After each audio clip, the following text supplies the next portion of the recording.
Okay guys, saya mau semua orang tengok video ini. बेटा मेरी छड़ी उठा दोगे? जी माँ जी। Thank you.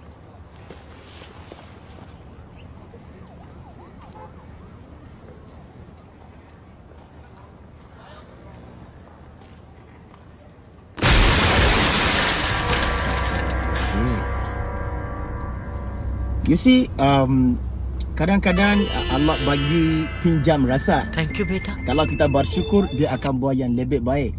Kadang-kadang Allah bagi orang macam ni dalam hidup kita sebab Allah mau bagi kita macam ujian.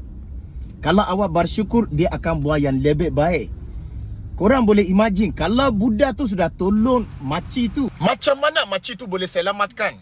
So maksudnya ini macam cabaran. Kalau you rasa macam orang ni tak suka awak ataupun orang tu tak suka awak, jangan risau. Kadang-kadang orang yang tak suka awak, orang bully awak ke, orang yang buat apa kepada awak ke, itu macam test daripada Allah Subhanahu wa taala. Kalau awak rasa sedih, baca Al-Fatihah sebab orang macam ni orang yang akan push awak sampai destinasi kita. So yang penting jangan lupa be good to people, okay? Buat baik daripada buat jahat, jangan sesekali. Assalamualaikum warahmatullahi wabarakatuh. Abang sangkut dalam trafik. You see, korang boleh nampak depan Abang Sarok. Ya Allah, boleh nampak yang tu tak? Sangkut dalam trafik.